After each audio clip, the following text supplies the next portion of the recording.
अस्सलाम वालेकुम ख़वातीन व हज़रात। आज का जो हमारा मौजू है वो है एटमी तहफ़्फ़ुज़ या अरबी सौदा, पाकिस्तान की तकदीर का फ़ैसला कौन करेगा। बहुत सारी चीज़ें इंटरनेट पर और बहुत सारे सवालात पूछे गए हैं और मैंने बहुत सारी वीडियोज़ इंटरनेशनली नेशनली लोकली अरबी ख़ास करके सऊदी अरब के जो न्यूज़ चैनल हैं वो क्या कहते हैं, कतर के न्यूज़ चैनल्स क्या कहते हैं, यूएई का जो न्यूज़ चैनल्स वगैरह हैं वो क्या कहते हैं, और उसके बाद ख़ास करके इज़राइली न्यूज़ चैनल्स पर क्या बातचीत होती है, हिंदुस्तानी न्यूज़ चैनल इस हवाले से क्या बातचीत कर रहे हैं। क्योंकि दो मुल्कों के दरमियान जो एक दिफाई माहिदा हुआ है, कुछ लोग कह रहे हैं ये एग्रीमेंट है, कुछ लोग कहते हैं ये ट्रीटी है, कुछ लोग ये कहते हैं ये पैक्ट है। तो उस हवाले से आपसे बात करते हैं कि कतर में दो धमाकों के बाद अरब ममालिक की जानिब से पाकिस्तान के साथ किए गए दिफाई माहिदों को बाज़ हलकों में तहफ़्फ़ुज़ के बजाय ख़तरा तस्वर किया जा रहा है। हुसैन हक्कानी के हालिया ट्वीट ने इस माहिदे की असल हसीयत पर सवाल उठा दिए हैं और अवामी सतह पर यह बहस शिद्दत इख्तियार कर गई है कि पाकिस्तान की एटमी सलाहियत और अब अरब मफादात की हिफाजत के लिए गिरवी रख दी गई है। ये है हुसैन हक्कानी की ट्वीट और आप जानते हैं कि वो किस तरह की ट्वीट्स करते हैं। फ़ौजी माहिदे और अवामी बेबसी। पाकिस्तानी फ़ौज ने जो माहिदा अरब ममालिक के साथ किया है इसकी तफसीलात अवाम से पोशीदा हैं, लेकिन सोशल मीडिया पर यह तासर ज़ोर पकड़ रहा है कि इसराइल जो ग्रेटर इसराइल के मंसूबे पर अमल पैरा है अब पाकिस्तान को अगला हदफ बना सकता है। अगर इसराइल ने पाकिस्तान की एटमी तनसीबात को निशाना बनाया तो इसका नतीजा सिर्फ फ़ौजी नुकसान नहीं बल्कि कौमी वजूद के लिए भी ख़तरा होगा। और आप अहबाब जिनको तारीख़ से वाबस्तगी है या वो तारीख़ पढ़ना जानते हैं तो आप देख सकते हैं कि इसराइल ने दुनिया में जहाँ जहाँ मुस्लिम ममालिक ने एटमी प्रोग्राम शुरू करने की कोशिश की है, इसराइल ने बाउंड्रीज़ की भी यानी कि बॉर्डर्स जो है उसको भी ख्याल नहीं रखा और उसने वहाँ पर अटैक किए हैं। इराक़ पर अटैक किया गया है।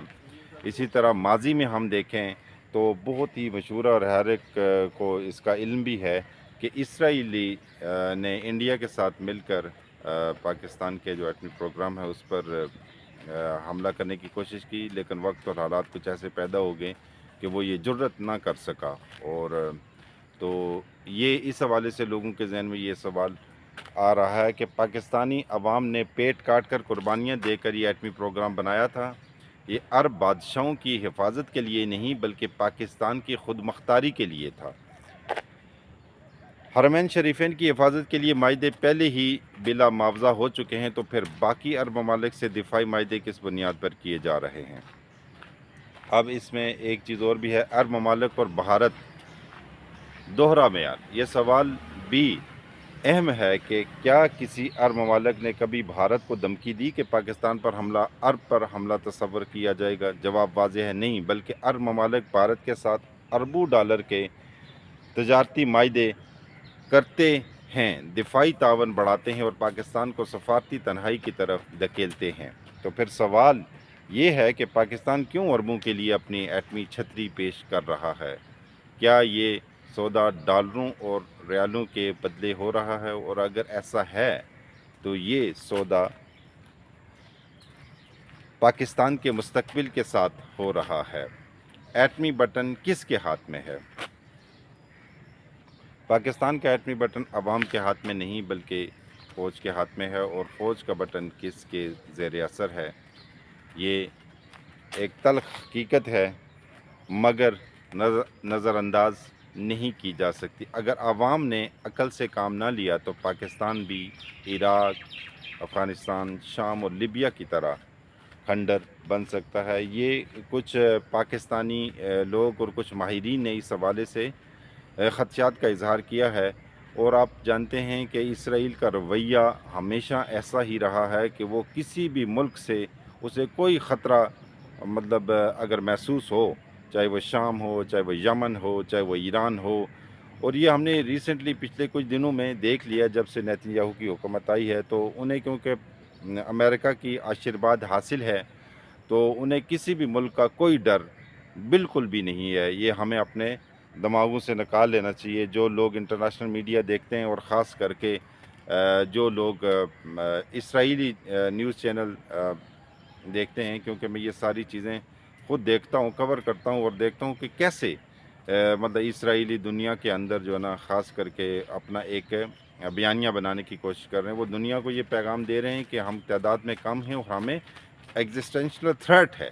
تو اس بیس پہ جو بھی وہ کچھ کہتے ہیں، ابھی قطر دوحہ کے اندر جو اٹیک کیا انہوں نے، ظاہر وہاں پر امریکی ایئر بیس بھی موجود تھا، امریکی فوجی بھی تھے، اس کے باوجود بھی انہوں نے کوئی خوف ڈر موجود نہیں تھا۔ اور اب تو یہ واضح ہو گیا ہے کہ امریکہ کے ساتھ انہوں نے امریکہ کو کانفیڈنس میں لیا ہوا تھا۔ ٹائمنگ میں نے دیکھی ہے، کچھ نیوز چینل پر ڈسکس ہو رہی تھی کہ اٹیک کب ہوا، اس سے پہلے جو ٹیلی فونک کال نیتن یاہو کی اور ٹرمپ کی ہوئی ہے وہ کب ہوئی ہے، تو ٹائمنگ سے بھی پتہ چل رہا ہے کہ امریکہ کو اس سارے صورتحال کا علم تھا۔ لیکن اب سوال یہ پیدا ہوتا ہے کہ ایسی صورتحال میں ہمیں کیا کرنا ہے۔ یہ وقت جذباتی نعروں کا نہیں ہے بلکہ سنجیدہ قومی شعور کا ہے۔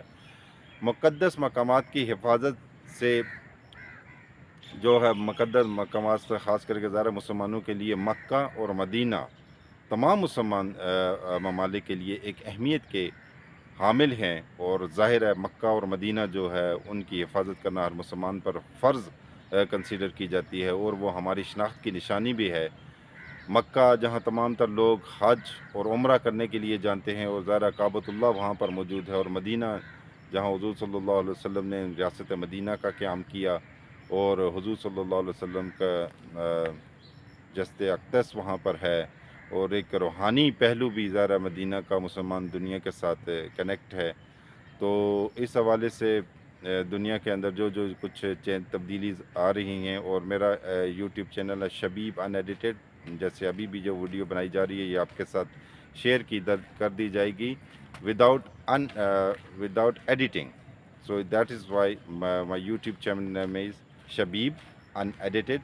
اور کل ہم نے بات کی تھی ہائیکنگ پر، اور جو ہائیکنگ کتنی جلدی کر دینی چاہیے، وہ کل امید ہے کہ آپ نے ویڈیوز دیکھی ہوں گی۔ تو شبیب ان ایڈیٹڈ کو سبسکرائب کریں، لائک کریں، بیل کے بٹن کو آن کریں، اور بیل کے بٹن پہ آن کر کے آپشن آتا ہے نا آل، تو وہ آل ویڈیوز دیکھیں، اور خاص کر کے آپ کے کامنٹس اور آپ کی رائے میرے لیے بہت مقدم ہے، اور آپ کی حوصلہ افزائی سے ہی یہ چینل آگے کی طرف بڑھے گا۔ امید ہے کہ آج کا ایک حساس موضوع ہے، کیونکہ تمام جیسے میں نے شروع میں تمہید میں بتا دیا تھا کہ تمام international Arabic news channel, TRT اور جتنے بھی نیوز چینل یعنی کہ میں دیکھ سکتا تھا کہ تاکہ یہ دیکھا جائے کہ آخر جو ہم نے ایک پیکٹ کیا ہے یعنی پاکستان نے سعودی عرب کے ساتھ، تو اس کا انٹرنیشنلی کیا امپیکٹ پڑ رہا تھا، اس کے جو چیدہ پوائنٹس تھے وہ میں نے آپ سے ڈسکس کر دیے، اور اگر کسی اور کے ذہن میں بھی کچھ پوائنٹس یا کچھ آ رہا ہو تو وہ اس کو کامنٹس میں لکھ سکتا ہے، اور میں پوری کوشش کرتا ہوں کہ آپ کے کامنٹس کا جواب دوں۔ تو آج کے لیے ویڈیو اتنی ہی، یہ تقریباً 8 منٹ اور 40 سیکنڈ کی ویڈیو ہے، اس کو ابھی ہمیں یوٹیوب پر اپلوڈ بھی کروں گا۔ تو شبیب ان ایڈیٹڈ جو یوٹیوب چینل ہے اس کو سبسکرائب کرنا مت بھولیں۔ ویڈیو دیکھنے کا شکریہ، اللہ حافظ۔